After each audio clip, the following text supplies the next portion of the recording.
here's a cool story, Johnny. Here's a cool story. So did you see Darius's, was it a Facebook, story or something like that, or a post, Instagram? I don't know where it was, but he was, do you see him bragging about the mug?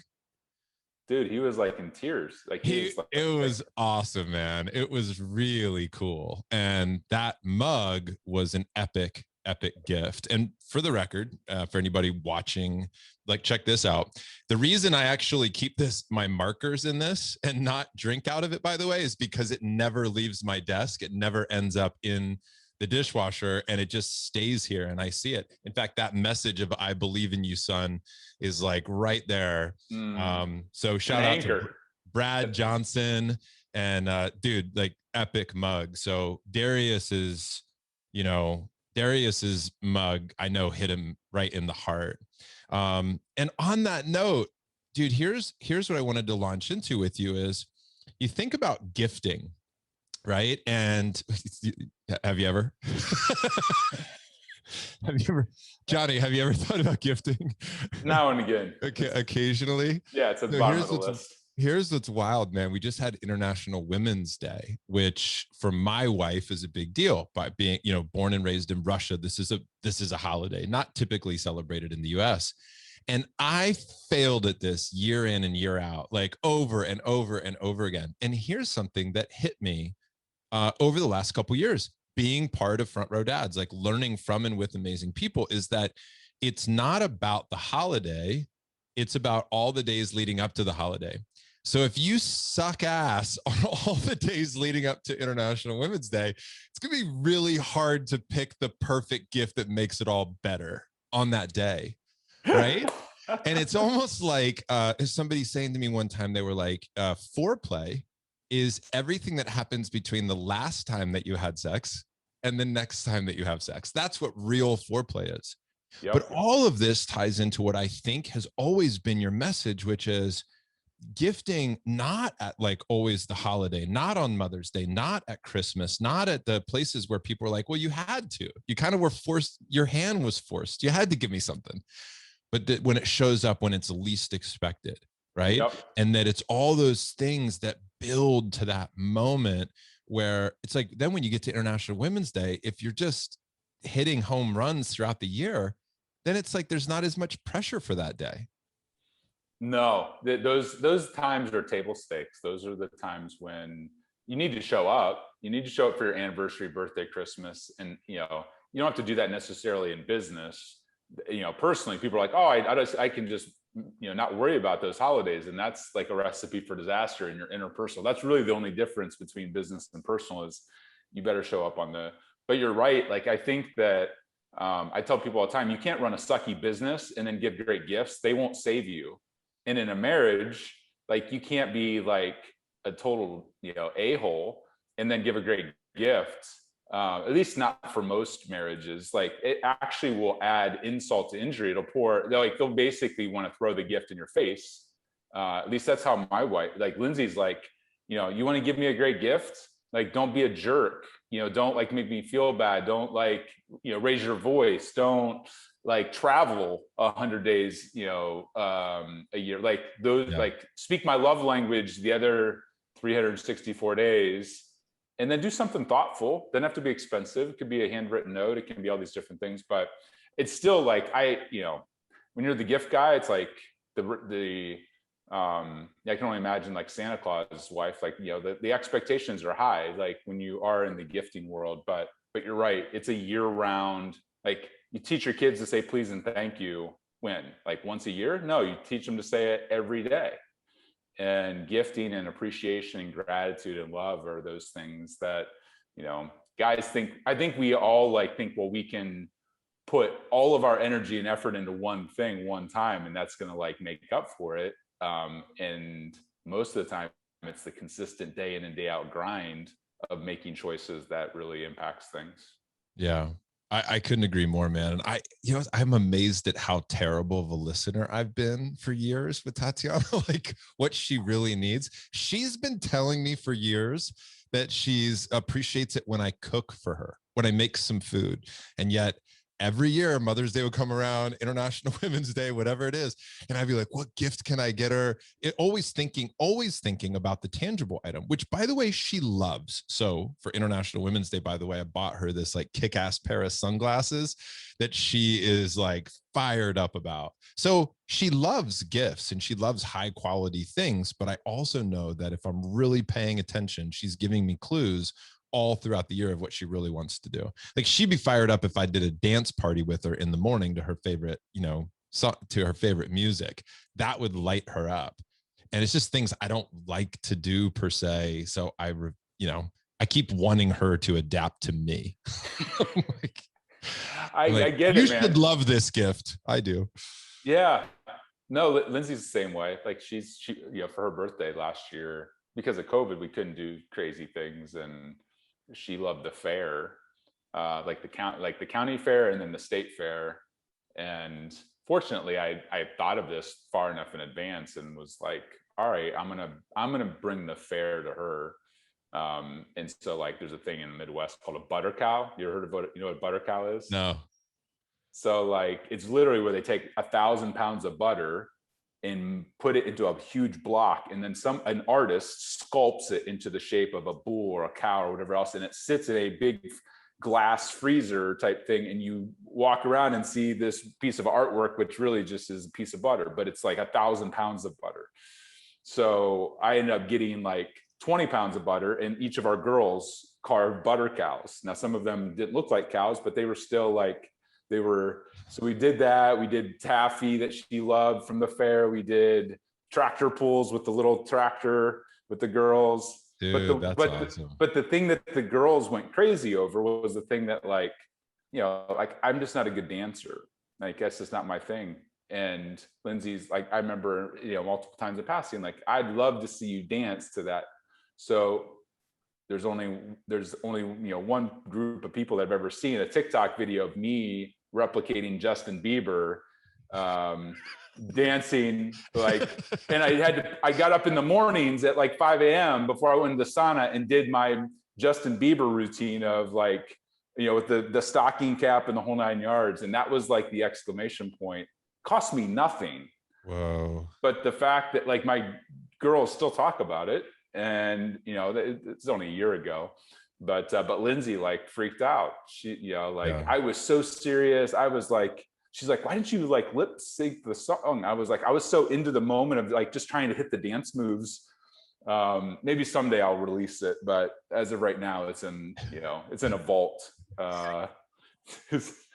Me dressed up as Justin Bieber dancing to I forget what the song was even called, but when did I saw you in some costume at some point as well, man, and I was like way to go, Johnny. Like I saw you in some costume. It had to have been maybe it was Halloween, or no, it was a birthday. Didn't you dress up one year?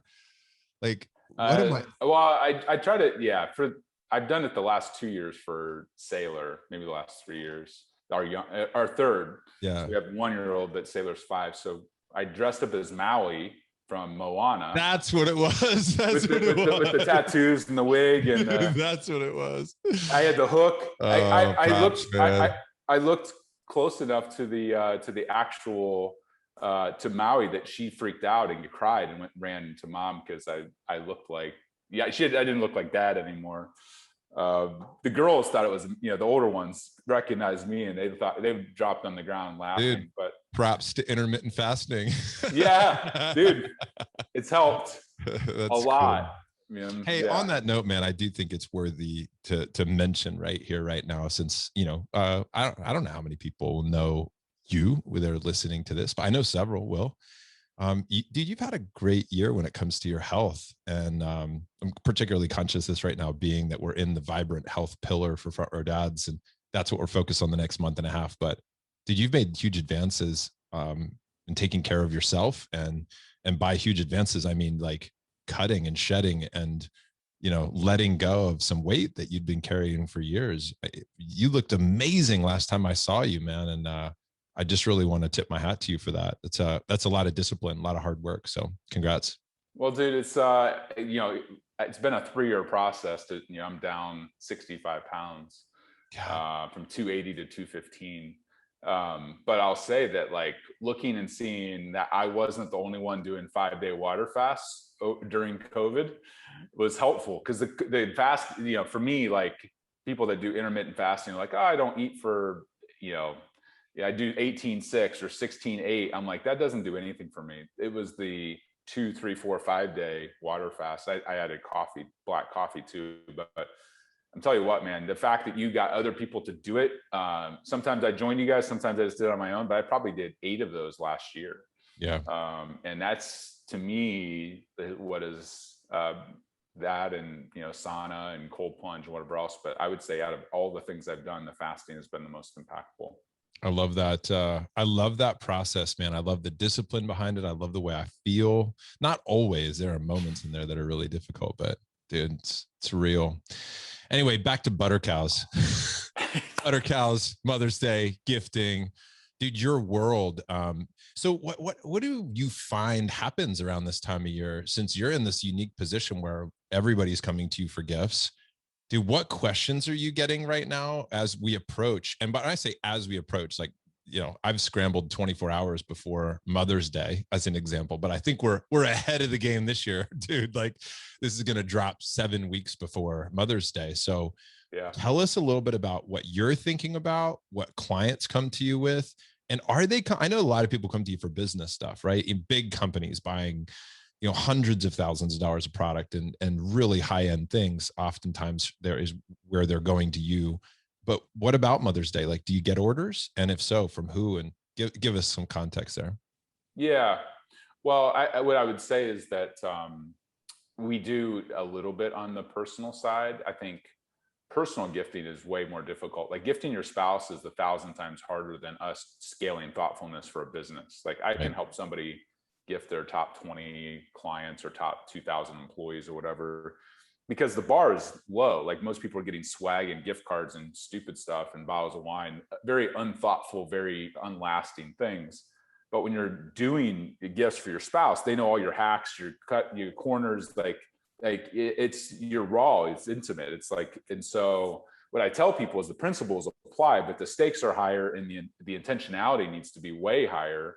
So I tell people, don't what we talked about before, like, you need to be thinking about it year round. Like, I have a little notes thing in my phone that I'm listening and watching what Lindsay's doing, my wife, nonstop, just to try to, like, pick up on clues that you're talking about. Like, where are her pain points? What is she frustrated with? What does she love? What is she passionate about? What comments does she make about me that I could sometimes, and I have in the past, taken offense to? Like, why don't you dance more? Or, like, I don't like the clothes that Right. why you wear the same freaking clothes over and over again? Why don't you shower twice a day? Like, the things that, like, I could be offended by, I'm trying, and this is still a work in progress, and I'm in the gifting business, of not taking it personal, because that one-to-one relationship with your spouse, your wife, is an easy one to be like, you just put your attention elsewhere, your fantasy football league, your clients, whatever. And so what I would say is that, like, the mug that you brought up, that Darius got, like, it's $1,000 piece. So it's not something that maybe everybody's going to buy or afford. But I think what is meaningful about the piece is not that it's a mug. Like, a mug is kind of a cheesy gift. Like, really, a mug, like, piece of clay, like, the clay itself is worth $10. What makes it tears worthy, like, what I call it happy tears guarantee. Whether you're a billionaire or whether you're a janitor, we all care. We all care if we're noticed. We want to feel special. We want to feel known and matter.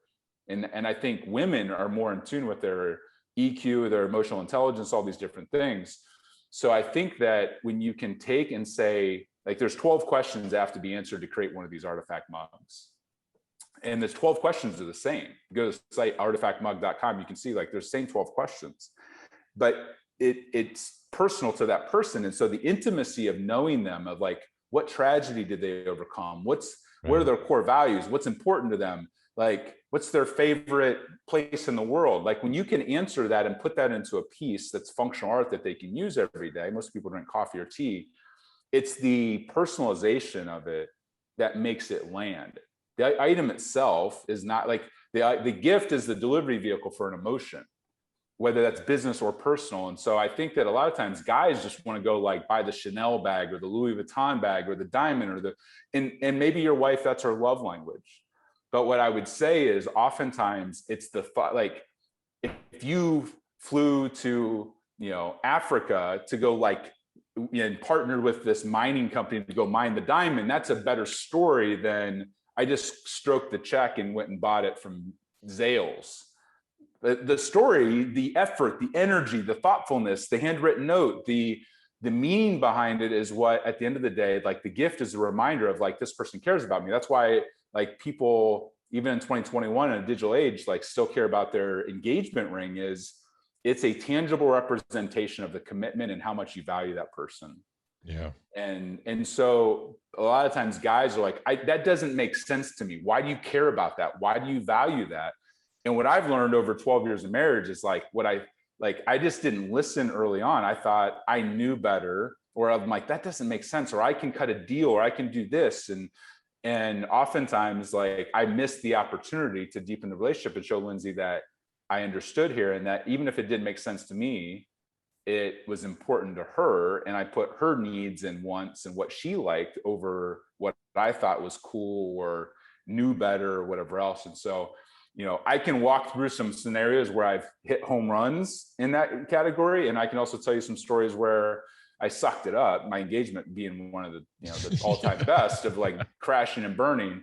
So I've definitely like earned my stripes through like getting my teeth knocked out, in some cases, literally, on what not to do. But to me, that's the essence of when we can do that year round for our spouse and show her not just on the days that we're supposed to out of obligation, but when we can show up other times as well. Like, I think that's where like people are like, wow, they're like, my husband did this because he wanted to, not because he had to.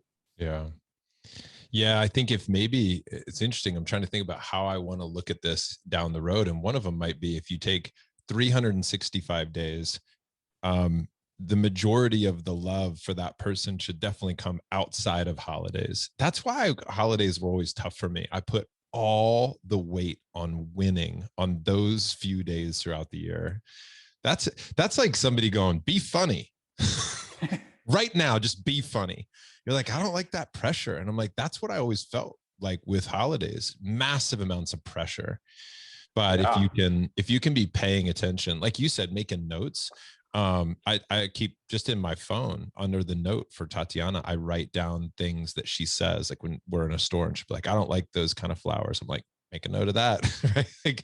And whenever I get a gift, I consult that note section. When is somebody going to stop listening to all of our conversations, and advertising to us on our phones and our devices, our Alexa, and when are they going to start dropping in on our wives' conversation and pinging us with ideas? Hey, by the way, your wife has said flowers 16 times in the last 30 days. When are we going to get those notifications, Johnny? I think the phones, I think we've proven that the phone is always listening. It's listening, right? I just need it to like inform me, right? Yeah. Wouldn't it be funny? Wouldn't that be amazing? By the way, that's when I like, if your phone's always listening to your wife, it like pinged you and it's like, hey man, I think you need to step up your game in the bedroom. It just dropped you some nuggets, man. Some little bomb. Yeah, a little wisdom bomb. Yeah. It's scary what technology and AI and all that stuff is going to be. I mean, it's crazy. It is, dude. It is. And as guys, we want even so, like we could go stalk their Pinterest and their social media, but we don't even want that. We want it to be served up on a silver platter. Can you just send me an email debrief of like all of my wife's conversations over the last 3 months? Like as guys, we're the path of least resistance as easy as possible. Like, that's just how we are. Yep. And guys, just while we're on the topic of Mother's Day, we're honing in on probably our wives or partners thinking about this, but I would also extend this to be, when we think about Mother's Day, think about, all the different moms in your life, your mom, your stepmom. I'll think about all these people and how you can love on them. Johnny, did I tell you I wrote my mother-in-law? Did I tell you I wrote her a letter? Did I tell you this? No, dude, Tell me So more. I've been with Tatiana for 14 years, and it finally hit me that I've never written a letter to my mother-in-law. Never. She comes and lives with us from Siberia several months out of the year. And I really value and appreciate her. I've never put all those thoughts into a letter. And I wrote this letter. It was probably 2 pages. And I talked about how much I cared about her and how I wanted to continue to develop a relationship with her. I shared where I felt that I've failed as a man, as a son-in-law, as a husband, as a father, and also where I felt that I wanted to like continue to make improvements. And then I just told her that I loved her. And then she wrote me a letter back, and Tatiana just read it to me literally last night. And Whoa. one of the things she wrote was she said, I don't know how many, but I'm guessing it's not very many mother-in-laws will receive a letter like this from their son-in-law. And then she went on to say, some very nice things and acknowledge both where to acknowledge, to be kind to myself. Like, hey, I recognize that you want to be a better man, but be kind to yourself. It's a very tough job that you have. And then it was just beautiful. Like we have this, and now the energy is shifted in our home. But I think about that being one of the greatest gifts is just putting words to paper, or speaking words into someone's heart, and that gift that can be given all year long at all times. And we just happen to be putting those words on a mug. But like, that's what you said, right? It's not the clay itself. It's all the words. It's like, I paid attention to you. I know who you are. I see you. I witness you. People want to be known. And that's the thing, right? That they know you, which is why also one of the things that we sent out to all of our members was we did it for Mother's Day and Father's Day, was my mom is, right? And where the kids would fill out, my mom's favorite color is, my mom would, and so the mom from the kids, like if you can facilitate that too, facilitate gifts from your kids to your wife, or your, kids to grandma or whoever, that's a big win. Yeah. That's why the butter cow worked. I mean, yeah, exactly. I carved the butter cow, but I got all the girls to do it. And I mean, the fact that it was something that Lindsay looked forward to and loved, but the fact that they all contributed to and were behind the scenes involved in things, I think that's like, it's easier just to go buy the diamond bracelet or necklace or ring, and there's time and place for those, if that's, where you're at, or what your spouse or wife loves. But yeah, getting the kids involved and being able to honor your significant other, your wife, is like, man, it just takes another level of depth and meaning, because it's like one thing for the adult, but it's another thing when your kids say something. Like, just even hearing you talk about writing a letter to your mother-in-law gives me, like, I got chills and teared up a little bit thinking about, like, man, that'd be really powerful to do, because it's just it's an unexpected angle. Yeah. It's an unexpected person to share their heart. And I think with kids, oftentimes they're more brutally honest, and and share their, just, they don't have any filter. They're not trying to impress anybody, and some really beautiful things come out when you involve your kids and loving on your wife, for sure. Well, that's straight out of the giftology playbook too, man, right? Is the involvement of others. Like, if you want to love on somebody, love on their family, involve other people that they care about. That's how you amplify that moment.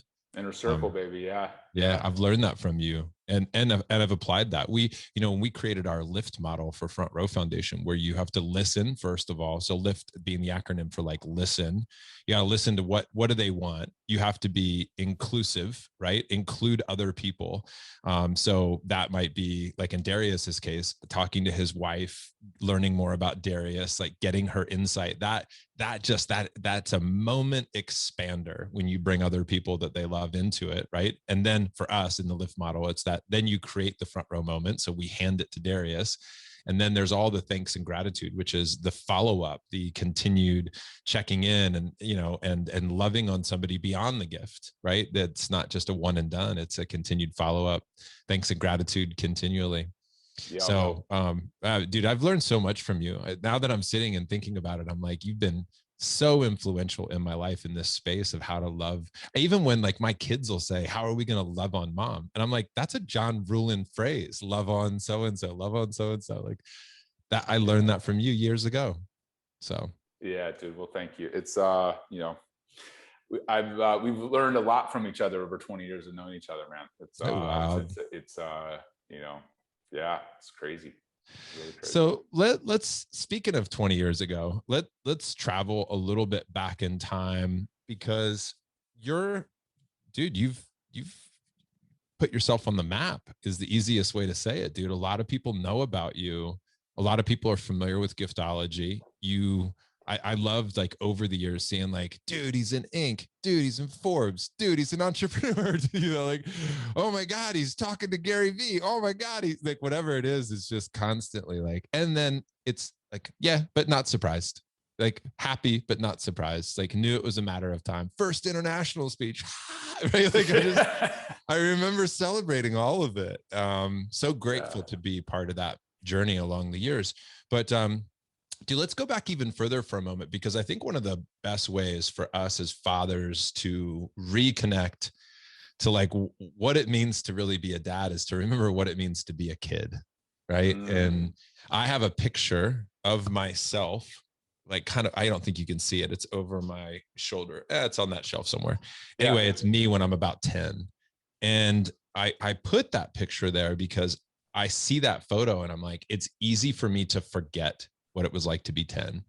35 years ago for me, 35 years ago. And so I don't want to forget. I want to remember what I felt and what I experienced when I was 10. So, dude, take us back to childhood for you for a moment so people can really learn about who you are at your core, man. And what I want to ask is for you to share two thoughts.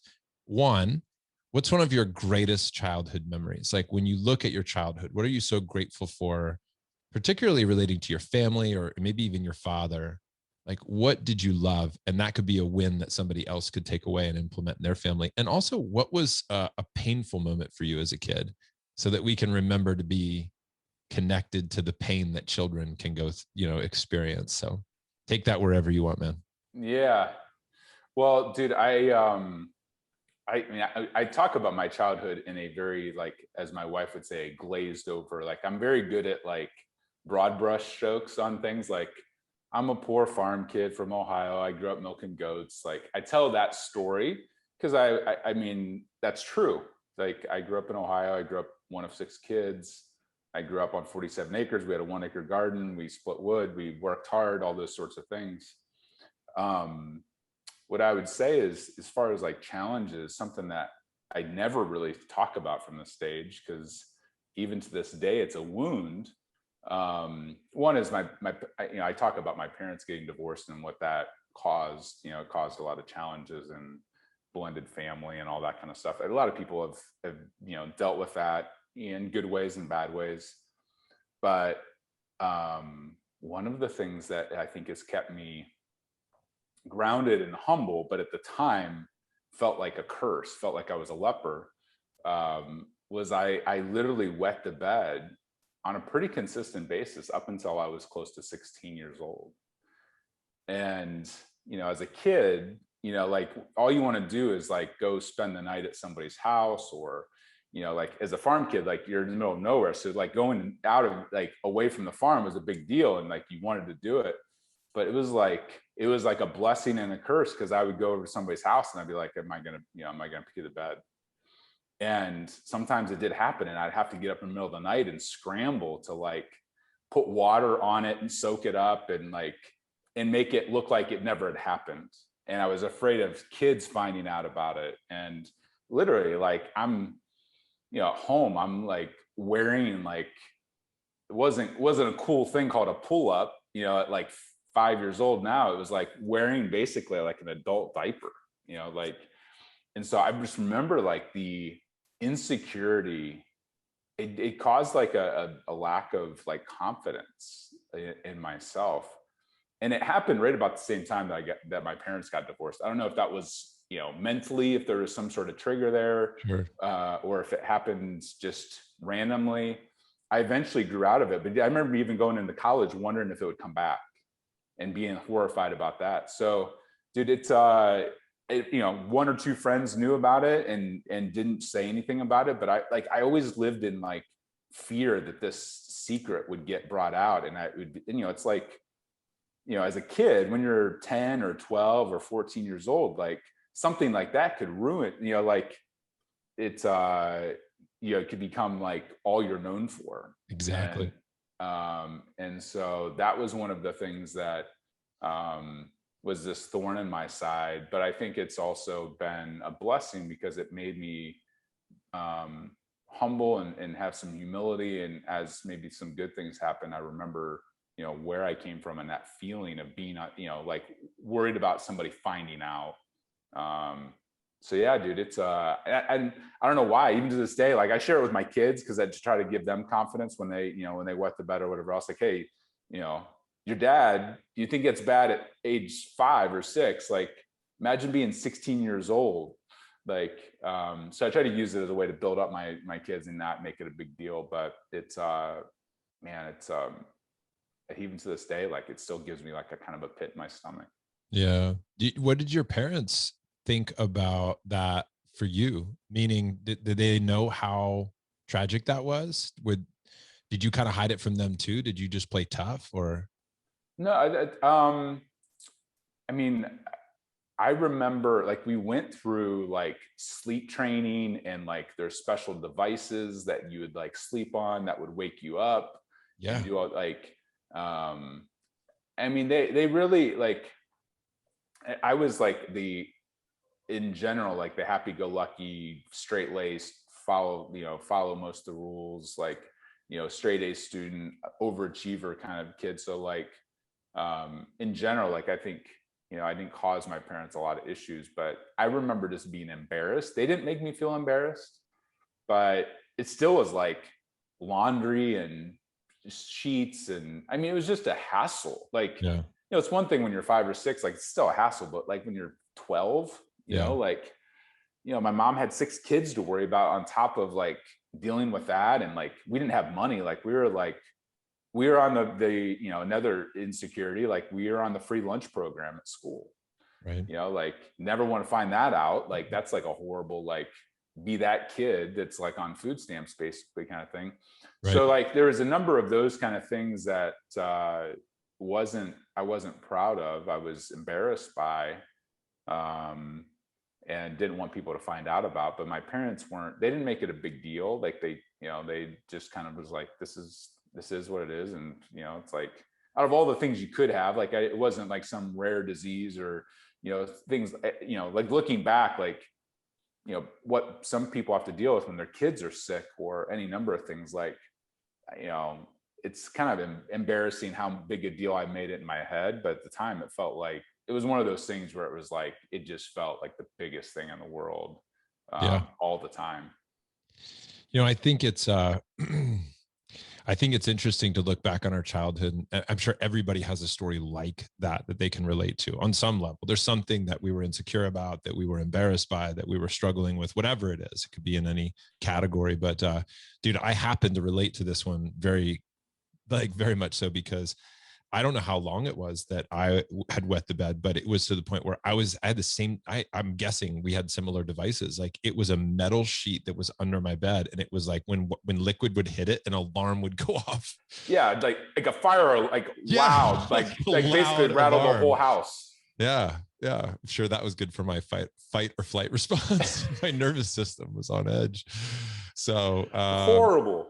Dude, it's rough. It's very, very rough. And I remember having moments like that throughout my life. Dude, I had a moment where I've got, what's interesting is I've got some real tragic peeing stories in my life where I mean, and ones that even into adulthood, that they can wreak havoc on who you think you are at your core, right? Or they're secrets, when you feel like other people don't do this. It's only me, right? And I've had some of those moments. Like, I mean, I could literally rattle off, I can think of 3 stories right now that were, for me, ones that when I tell them or thought about them for years and years and years and years. And I don't know how much today they actually affect me as much as they have, I know for sure, over the last 35 years.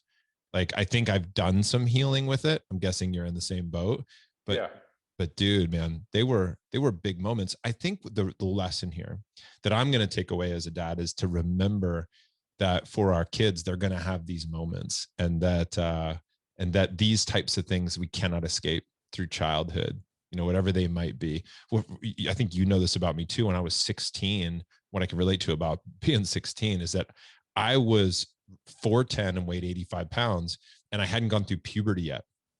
So imagine, like, everybody else's voices had changed. I still talk like I'm a little girl, and I'm 16, and I don't even want to go to the locker room because I'm afraid people are going to be like, he doesn't have any hair under his arms. Like, I'm the only kid that doesn't have hair under his arms. Right. It's just like, and that was the thing where I was so embarrassed, and it just really impacted who I was as a person and how I showed up. And I had to work on that. I had to do some deep work as an adult to try to recalibrate my belief system. Yeah. No, I totally understand. I mean, and I see it with my girls, like like I sometimes, and my wife, called me on it. Like I talk about, like, the willingness to be weird is a superpower, because most people want to fit in, but having commonalities isn't a bad thing. And I think with my oldest Reagan, like I kind of like pushed her, like, yeah, be weird, like be different. Not what I was trying to communicate, which was, it's okay if you don't, like, if you're not the same as everybody else, like you're gonna have differences and whatever else, and that's a good thing. But I think sometimes, like, realizing, like, hey, we both like basketball, that's a good thing. Hey, we both, Yeah. like, finding commonalities with people is one of the ways that we, connect with people at a deep level. And I think a number of times where I would want to fit in, but internally I would feel like I didn't fit in, Yeah. and like, and I think that's pretty common. But recognizing that in your kids and being able to speak to that is something that still a work in progress for me, because sometimes I'm like, that it's good to be different, but we as a kid, that's not what we always want.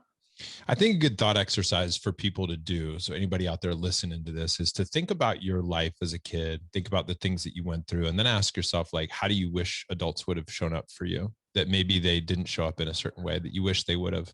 And then ask yourself also, like, how could you show up, a better version of an adult, a better version of a dad than maybe what you experienced at that time, or maybe that somebody showed up for you in exactly the right way, and maybe you can remember what that looked like and then try to replicate that. But I do think there's power, and the reason I'm so grateful, and thank you, by the way, for your vulnerability, Johnny, about this, is like, I do think it's important to remember for ourselves and to be able to speak powerfully about them, be open, be vulnerable, and connect, so that we can not lose our direct access to what it was like for us to be 10, 12, 14, whatever it is, wherever our kids are. I think it's important to go back there. Yeah. I know, God, what the hell's wrong with this clock, man? Where did all of our time go, Johnny? I know we've only got about 5 more minutes. So let's wrap with this, man. I know that there's 18 other things that we wanted to talk about. We knew we weren't going to get to them all, but how about something? Let's end on a win. Let's end on a win. Like, what's going great for you as a dad? What's something you're really proud of right now as a family man, as a father? What's great? What can we celebrate with you? Yeah.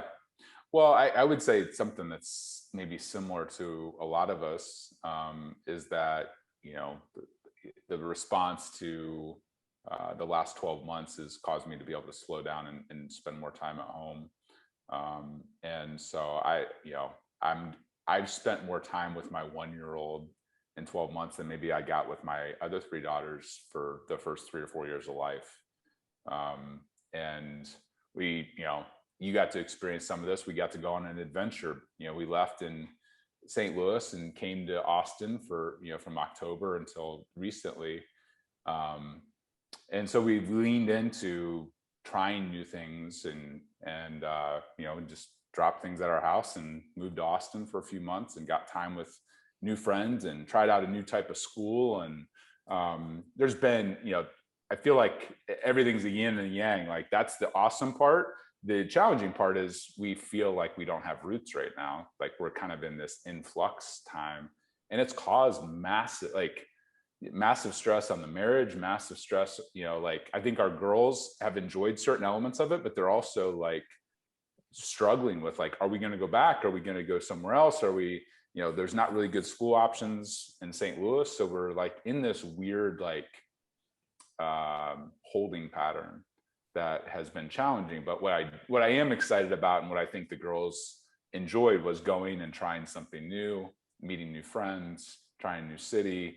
And there were some really cool experiences that took place from that. But but I'd be lying if I said it was like, oh, it was just a great adventure, like this big theme park. Like, it's been like, I think myself and Lindsay both have been as challenged as we've ever been with just like I'm waking up at 3 a.m. sometimes, like, and like business is actually going decently well, but it's like there's the internal, like, kind of like, just doesn't feel great. But I'm proud of my girls for stepping up, and they're even to the point now where they're like, hey, we'd be willing to try a new place, a new school, like a new thing. Like, and I'm like, that makes me proud that they've been able to adapt and still want to go like on another adventure versus like just shut down. So that's the yin and the yang of where things are at. Yeah. Well, dude, I really respect how much effort you're putting into figuring out what's next, what that could potentially look like. It's a lot of things to come together. I remember even just trying to figure out where to move in Austin. There's a list of 10 things we value, and a lot of them are competing. They're north and south. They're literally, yeah, there's a benefit to going left and there's a benefit to going right. And I can't quite figure out which of those benefits is better. And then when you start mixing multiple benefits, the equation feels almost impossible to solve.